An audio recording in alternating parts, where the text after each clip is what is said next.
Não tem como negar, uma das maiores preocupações que a gente tem quando se fala de agronegócio é a questão da sustentabilidade do meio ambiente. Então é sobre isso que a gente vai falar, mitos, verdades, sobre sustentabilidade e agronegócio aqui nesse episódio, depois da vinheta. Pode rodar.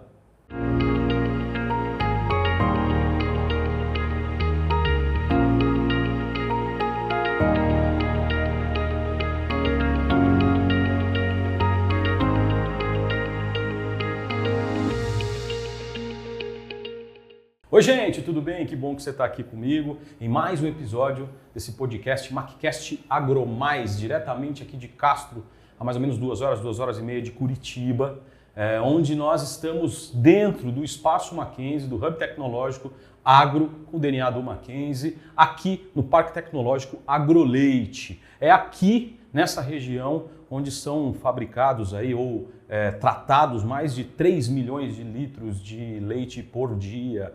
Então, aqui nesse espaço que agora é também do Mackenzie, a gente quer falar sobre todos os assuntos desse ecossistema tão grande, tão diversificado que é o agronegócio.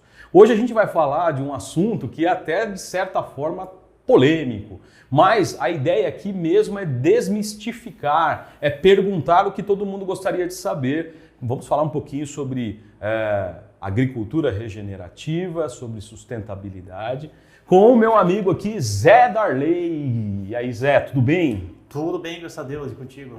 Tudo bem, cara, que bom que você veio, obrigado, viu? Obrigado a vocês aí pela oportunidade de estar aqui com vocês, né?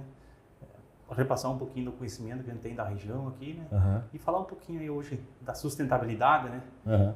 Ô Zé, antes da gente falar da parte técnica, eu queria, como é que você se envolveu com o agro? Você é daqui da região, seus pais já eram produtores, como é que foi isso? Porque você é engenheiro agrônomo, né? Sou engenheiro agrônomo. Desde criança sempre fui apaixonado pelo agro. Uhum. Me criei no interior, tá? Então nasci no interior e tive a minha... Que lugar? Eu sou natural de Francisco Beltrão, sudoeste do Paraná. Uhum. É uma cidade que fica próxima ali, faz divisa praticamente com a cidade de Pato Branco, né? Conhecido também. Então até tem uma rixa, né, entre as duas cidades. Pato Branco e Beltrão. Isso, até falaram que uma vez Pato Branco queria destruir um prédio de Beltrão, né? Que estava produzindo sombra Pato Branco, né? Então, brincadeiras à parte, né? Mas eu sou natural então do sudoeste, Francisco Beltrão, sou filho de produtor, tá? Uhum. E desde criança sempre tive um sonho, né, de se tornar engenheiro agrônomo. E tive a graça, a felicidade de quando eu estava indo no sudoeste, né, de fazer o colégio agrícola. Então eu sou formado técnico agrícola. Fiz na Federal lá do Sudoeste, lá de Doizinhos, que hoje é o TFPR, né? Uhum. E aí, em 2007, eu tive a oportunidade de migrar para a região de cá. Fui morar no estado de São Paulo. Então, ingressei numa empresa de pesquisa, como técnico. E aí, mais tarde, eu tive a oportunidade de ingressar na universidade e fazer agronomia, que sempre foi meu sonho, né? Uhum. Não consegui fazer antes porque, como você trabalha, né? Então, você depende de tua sustentação, né? E aí eu consegui... Você fez aonde? Eu fiz aqui em Ponta Grossa. Eu fiz uma universidade particular aqui. Uhum. E aí em 2014 eu me formei, mas formando e sempre trabalhando no agro, né? Sim. Então, desde quando eu formei técnico agrícola, sempre a gente atuando no agro, né? Então, passei por empresas multinacionais, aí na parte químicos, né? E aí depois eu me desvirtuei e fui para o segmento de biológico, né? E hoje eu atuo aí como engenheiro agrônomo responsável, né? Na parte de uma empresa biológica aqui, atendendo as cooperativas aqui hoje, Caçulanda e o grupo do ABC, né? Caçulanda, Frisia e Capal também. Legal. Ô Zé, vou logo fazer a pergunta que todo mundo faz. É verdade, ou sei lá, ou é um mito, quanto é de verdade que o agronegócio é responsável muito pelo desmatamento, pela questão ambiental, enfim, o quanto é verdade, o quanto é mito? Conta pra gente a sua visão sobre isso. Então, hoje o Brasil é muito taxado lá fora, né? A imagem do Brasil, assim, que é um dos países que mais desmata, né? Uhum. Mas hoje é muito verdade, né, que o Brasil é um dos países que mais preserva hoje a vegetação brasileira. Uhum. Então, hoje se pega propriedades aí que tem dentro do segmento da propriedade com 70% da área ainda que é preservada. Uhum. E hoje a gente sabe que tem muitas leis aí que permitem ao produtor ainda ter 20% de preservação, mas o produtor ainda preserva mais, né? Chega até 70% de preservação.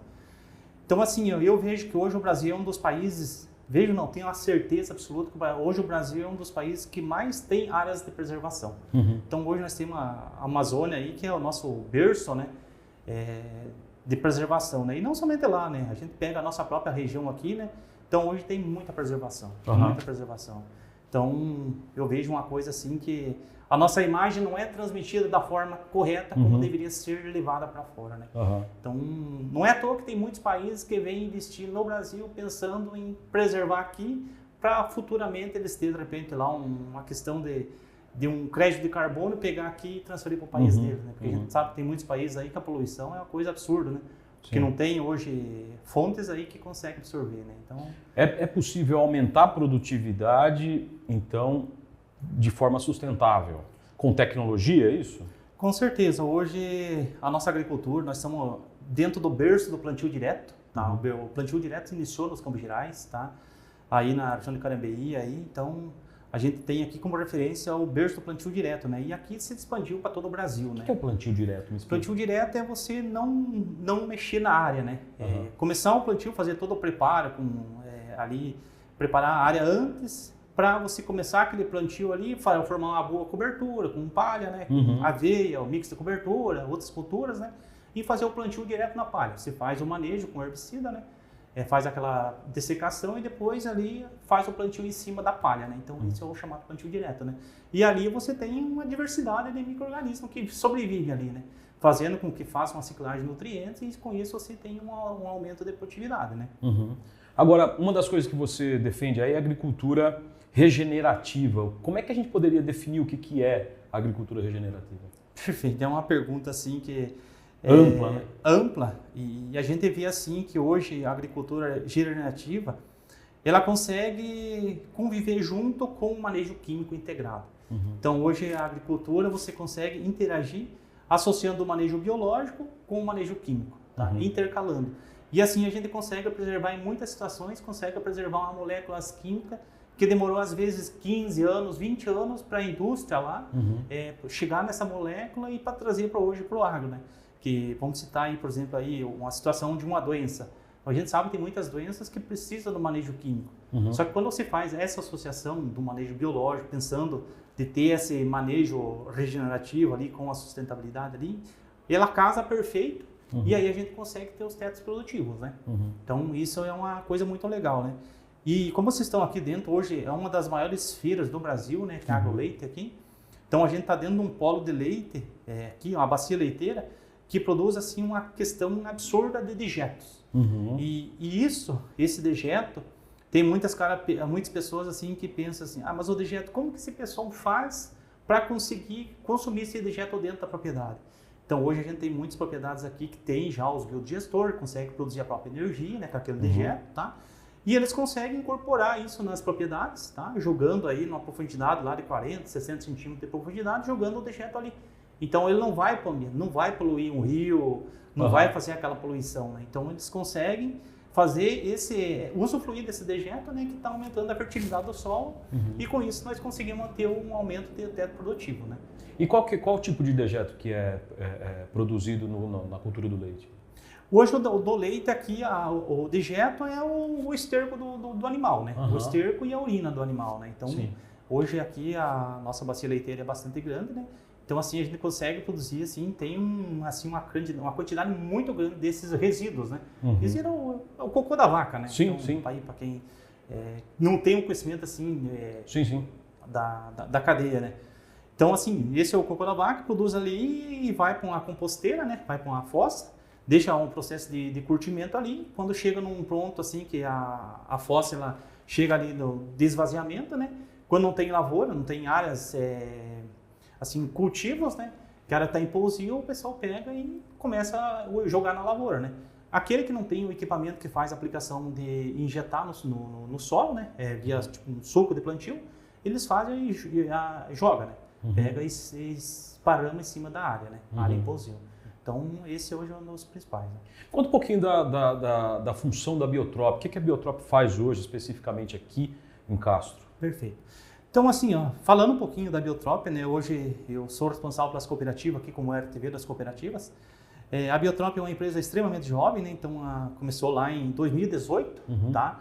E é uma empresa genuína brasileira, tá? Aqui de Curitiba, sede em Curitiba. Então nós temos 2 CAM hoje em Curitiba, que é 2 Centros Avançados de Multiplicação em Curitiba, e temos um em Jaguariúna, São Paulo, Legal. que faz a multiplicação. Então Curitiba aqui é o centro de multiplicação aqui de bactérias, né? E São Paulo, em Vinhedo, é o centro de produção de fungos lá, né? E dentro desses micro-organismos que hoje a Biotrop produz, ela traz para o campo para a gente ter uma associação junto com um manejo integrado ali, né? Para a gente reduzir a questão de fungos de solos, doenças de plantas, né? A questão de nematóides também, né? Que aqui também, aqui não é assim uma região que tem um índice de nematóide muito alto, né? Diferente de um cerrado, por exemplo, uma situação lá que o índice assim, a população é muito mais alta, né? Então a Biotrop tem os produtos indicados para esse controle. Então hoje dentro do cultivo agrícola, né? Dentro da agricultura, o manejo biológico é um dos manejos mais assertivos para controle de nematóide. Vamos citar um exemplo assim de nematóide, né? E aí dentro desse manejo, o produtor utiliza, né? Trata a semente, usa via suco de plantio ou faz aplicação via bara. E hoje, a segmentação da Biotrop é todo eles registrados no mapa, né? Então, no Ministério da Agricultura, né? Então, a gente tem o registro dos produtos que dá leva uma confiança muito maior para o produtor, né? E aí, dentro das cooperativas, a gente tem também um bradisóbio simples, né? Que é utilizado aí para o manejo da cultura da soja, né? Azospirilo, para a questão de fazer a co-inoculação, né? Desde um azospirilo com pseudomonas. Então, hoje a gente tem trabalho desde um bradisóbio simples até um biofungicida, né? Então, a gente tem os bioinseticidas, tem os biofungicidas, né? Para controle de... Até aqui, para você ter uma ideia, dentro da região, né? As propriedades têm um manejo assim muito assertivo. Então eles cuidam muito, né? Por questão de carrapato, essas coisas, né? Hoje a Biotrop ela tem uma linha específica pensando no controle de carrapato, né? Pensando em bioinseticida, né? Aplica nas pastagens, aplica onde o animal está ali estabelecido, né? Porque o carrapato está ali, às vezes está presente, né? Então tem até um bioinseticida para controle desse parasita que hoje é uma das principais problema da questão da produção leiteira, né? Então assim, a Biotrop ela vem para inserir esses produtos no teu manejo, agregar no manejo, reduzir a população de doenças de solo, de fungos, tá? E utilização de parte aérea. E com isso a gente consegue alavancar a produtividade hoje na agricultura, né? Legal. Pensando na inserção desse manejo. Ô Zé, e qual que é a importância de vocês, em parceria com Castrolanda, também entenderem a chegada aí do Mackenzie aqui na região? Então assim, ó, eu conheço aqui o Instituto aqui, antes do Mackenzie assumir ali, né? Então a gente já sempre eu tinha ali esse contato, né? E a partir do momento que eu descobri que o Mackenzie estava ali, eu conhecia já a professora, que hoje é uma das coordenadoras ali, que é a Mônica, né? Então tive a oportunidade de ter aula na época de faculdade com ela, né? Ela foi minha professora, né? Então, ela foi sua professora? Ela foi minha professora, a Mônica foi minha professora. Olha essa Mônica. Então assim, a Mônica foi minha professora, né? Então... E aí eu tive o contato com ela aqui e a gente fez uma parceria. A gente tem uma parceria hoje com o Mackenzie, né? Olha. Ali que presta para os alunos, né? Então eu tenho uma vitrine ali, né? Estou com 10 tratamentos no campo ali, que é possível dos alunos ir lá e conhecer. Conhecer a experimentação, como que é a forma de experimentação, né? Então é uma coisa, realmente é uma experimentação assim, para fazer um TCC de um aluno que quer fazer um doutorado, um mestrado, né? Ou está se formando na agronomia, né? Precisa lá o TCC. Então é um trabalho assim que permite fazer esse tipo de trabalho. E ali a gente faz, depois leva os consultores da cooperativa, né? Para fazer o treinamento com eles na prática lá no campo. Então mostrar para eles como que é o tratamento, como que está a cultura, né? Então eu fiz isso no passado, no ano passado na cultura da soja. E agora eu estou com a cultura da cevada implantada, né? Então estamos com o trabalho ali de novo. E aí vamos continuar esse trabalho, né? Agora tirando a cevada, bem provável que vai entrar milho na área, né? Então a gente vai estar fazendo esse trabalho com eles ali com o Mackenzie, né? E eu vejo assim que perante a região a gente tem assim uma grande carência no segmentação hoje de técnicos agrícolas, né? Pessoas preparadas, alunos preparados que saem da escola e possibilitam entrar numa propriedade, né? Uma propriedade de leite. Está precisando de mão de obra. Mão de obra qualificada. Que eu vejo assim, hoje quem leva mão de obra qualificada, você tem uma vantagem muito grande. Que você leva uma credibilidade muito maior aí para as empresas, para a fazenda, né? Então, dali dentro, né, vamos tirar mão de obra desqualificada hoje, que é a intenção do Instituto Mackenzie, levar mão de obra qualificada para o mercado, tá? Então, isso aí é uma coisa muito bacana aqui para para Castro e, na verdade, para a região dos Campos Gerais em si, né? Como ali tem alunos de Goiás, tem aluno do Mato Grosso, Bahia, tem todos os estados da Bahia, né? Então, sim. cara, isso aí é uma coisa assim muito legal mesmo para a região nossa aqui. Bom, esse foi o Zé Darley aqui. Zé, queria agradecer você pela sua presença. Muito obrigado por ter esclarecido muita coisa. Muito obrigado por estar em parceria com a gente aqui também, trazendo todo o seu know-how e o know-how da Biotrop também. Queria agradecer demais, viu? E obrigado aí por você ter se disposto a vir dar essa entrevista pra gente. Obrigado a vocês aí pela oportunidade, né? E a gente sempre se coloca à disposição, né? Para estar esclarecendo dúvidas, né? Quem tiver dúvida na questão biológica também, né? De solo, então a gente tem aí hoje um pouquinho de expertise, né? Não digo que a gente conhece 100%, então biológica é uma cultura, um mundo assim muito pouco explorado. Então tem muita coisa para a gente explorar mais, né? Então com essa exploração a gente consegue levar para os alunos do Mackenzie, né? Para eles levar também para a vida, né? Fazer treinamento com eles e deixamos aí aberto aí para a hora que precisar também da gente, aí a gente está disposto aí de estar junto com vocês aí atuando aí no campo ou no escritório aí no dia a dia. Valeu, obrigado Zé. Aí. Obrigado. E você, obrigado por ter ficado até aqui. Gostou? Então dá uma olhada aí, tem outros episódios com vários assuntos, vários convidados muito legais, só aqui no MacCast AgroMais, direto de Castro. Um abraço e até o próximo episódio. Tchau!